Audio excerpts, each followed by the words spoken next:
A arte da guerra. Sun Tzu. Prefácio. Antes de expor as obras de Sun Tzu, convém, dizem os estudiosos, conhecer sua pessoa e dar uma ideia de seus talentos para formar tropas e conservar a disciplina militar.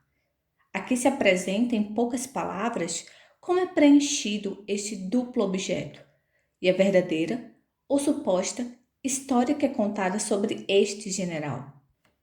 Sun Tzu, dizem, nasceu súdito do rei de Qi e foi o homem mais versado que já existiu na arte militar. A obra que compôs e as grandes ações que concluiu são provas de sua profunda capacidade e de sua experiência consumada nesse gênero.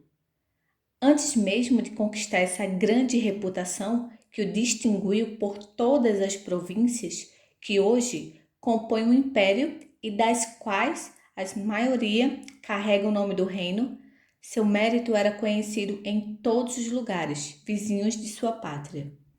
O rei Liu estava em tensão com os reis de Zhou e de Holu. Estavam ao ponto de entrar em confronto direto e todas as partes faziam seus preparativos para a guerra. Sun Tzu não queria ficar ocioso, convencido de que o papel de espectador não fora feito para ele. Se apresentou ao rei Liu para conseguir um emprego em suas tropas. O rei, encantado que um homem de tal mérito se encontrava a seu favor, o acolheu bem. Queria vê-lo e interrogá-lo pessoalmente. Sun Tzu, disse o rei, eu vi a obra que você criou sobre a arte militar e fiquei feliz. Mas os preceitos que você dá me parecem ter uma execução bem difícil. Existem até alguns que creio serem absolutamente impraticáveis. Mesmo o senhor conseguiria executá-los? Pois a teoria é muito distante da prática. As pessoas imaginam os mais belos meios enquanto estão tranquilas em seus gabinetes e só guerreiam na imaginação. Não é a mesma coisa quando se encontra no cenário real. E aí acontece de enxergarem como impossível o que antes consideravam como muito fácil. Majestade, respondeu Sun Tzu, não disse nada nos meus escritos que já não tenha praticado nos exércitos, mas o que eu ainda não disse e que atrevo a assegurar-lhe hoje, Sua Majestade, é que estou em condições de colocar em prática para quem for necessário e treiná-lo em exercícios militares quando eu tiver autoridade para fazê-lo. Eu entendo, replicou o rei. O senhor quer dizer que instruirá facilmente homens inteligentes com suas máximas, que formará os exercícios militares, sem muita pena, homens acostumados ao trabalho, dóceis e plenos de boa vontade, mas a grande maioria não é desse tipo. Não importa, respondeu Sun Tzu. Eu disse quem for necessário e não excluo ninguém da minha proposta. Os mais rebeldes, os mais covardes e os mais frágeis estão incluídos. A seu ver, retomou o rei, o Senhor inspiraria até mesmo às mulheres os sentimentos de guerreiros. O Senhor as prepararia para os exercícios de combate.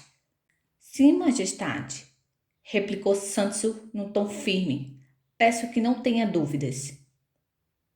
O rei, que já não se divertia mais com as distrações comuns da corte, dadas as circunstâncias em que se encontrava no momento, aproveitou a ocasião para conseguir um novo passatempo. Tragam-me aqui, disse ele, 180 das minhas mulheres. Foi obedecido e as princesas apareceram. Entre elas se encontravam duas em especial, que o rei amava ternamente. Elas seguiam à frente das outras. Veremos, disse o rei sorrindo. Veremos, Sun Tzu, se o senhor manterá sua palavra. Eu faço do senhor general dessas novas tropas. Em toda a extensão do meu palácio, O senhor só precisa escolher o lugar que lhe pareça o mais cômodo para os exercícios militares. Quando elas forem suficientemente instruídas, o senhor me avisará. Irei em pessoa julgar as habilidades delas e seu talento. O general, que percebeu todo o ridículo do personagem que queriam que interpretasse, não se desconcertou.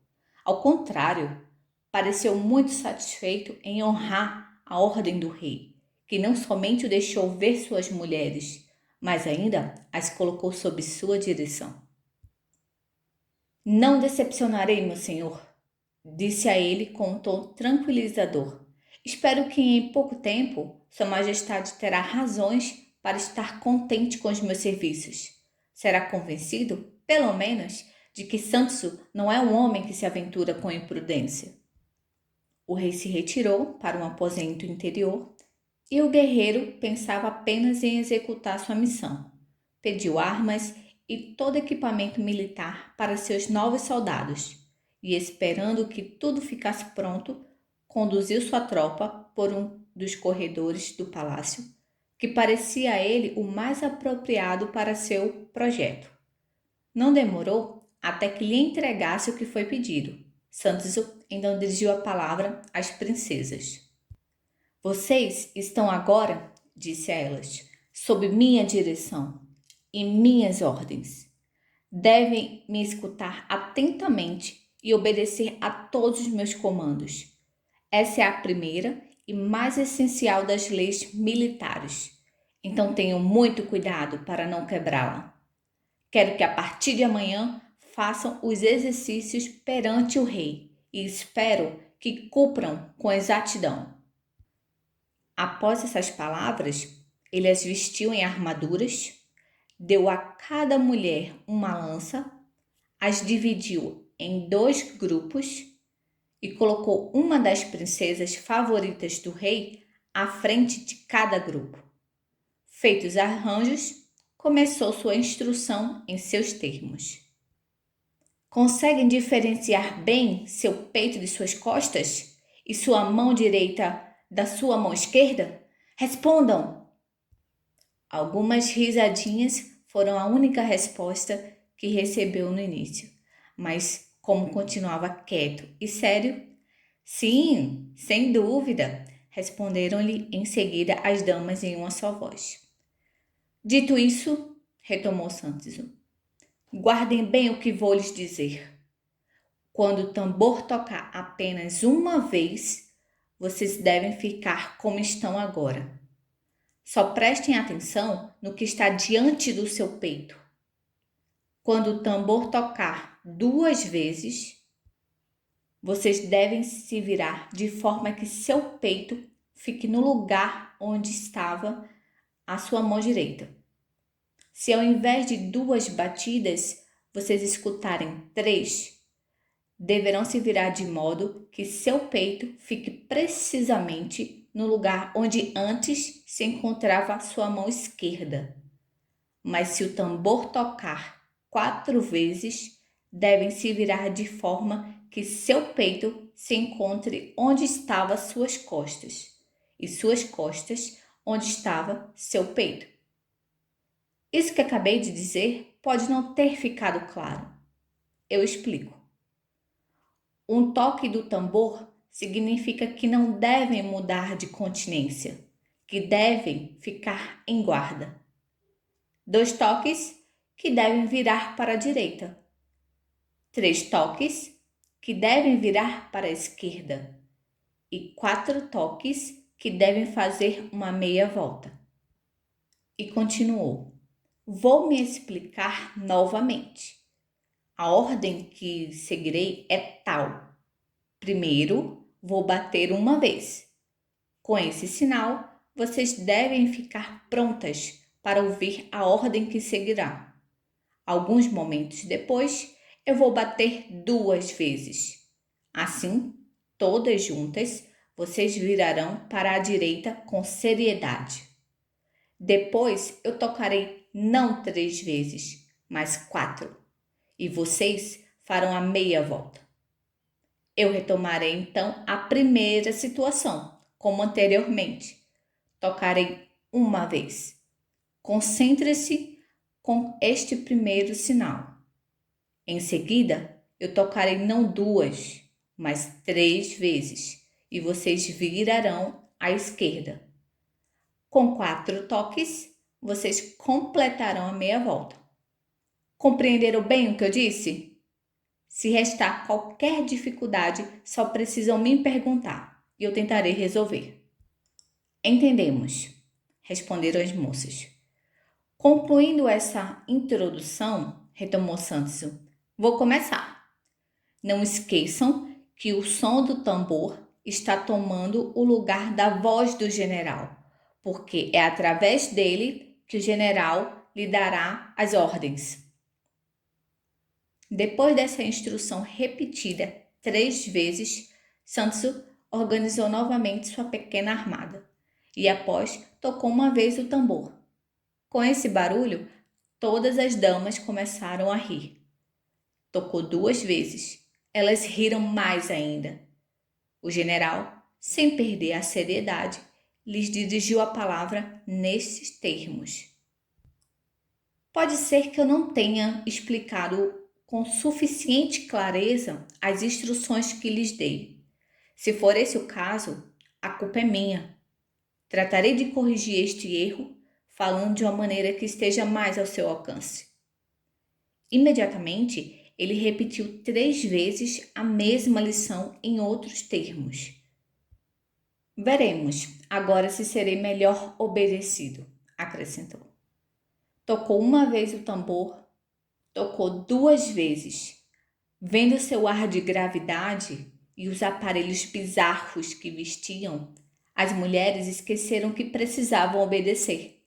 Após alguns momentos, tentando conter o riso que as sufocava, elas enfim deixaram escapar as gargalhadas sem moderação. Sanderson não se desconcertou, mas no mesmo tom com que falou anteriormente, disse a elas: se eu não tivesse me explicado bem, ou se vocês não tivessem me assegurado, em uma só voz comum, que vocês não tinham compreendido o que eu lhes disse, vocês não teriam culpa. Mas eu falei claramente, como vocês mesmas admitiram. Por que não me obedeceram? Vocês merecem punição, e deve ser uma punição militar. Entre as pessoas da guerra, quem não obedece às ordens de seu general merece a morte. Então, deve morrer. Após esse curto preâmbulo, Sanderson ordenou que as mulheres de ambas as fileiras matassem as 2 que estavam na frente. No mesmo instante, um dos homens encarregados da proteção das mulheres, vendo que o guerreiro não apreciava as chacotas, foi avisar o rei que estava acontecendo. O rei enviou uma mensagem para proibi-lo de continuar, principalmente de maltratar as 2 mulheres que ele amava mais e sem as quais não poderia viver. O general escutou com respeito as palavras vindas do rei, que lhe transmitiram, mas não se dissuadiu de suas vontades. Diga ao rei, respondeu, que Sanderson o considera muito razoável e muito justo para pensar que ele mudaria de ideia tão rapidamente, e que quer realmente ser obedecido no que veio anunciar. O rei faz as leis, mas ele não pode dar ordens que acabem com a honra que ele mesmo me concedeu. Ele me encarregou de treinar nos exercícios militares 180 de suas mulheres e me constituiu general delas. Depende de mim fazer o resto. Elas me desobedeceram. Elas morrerão.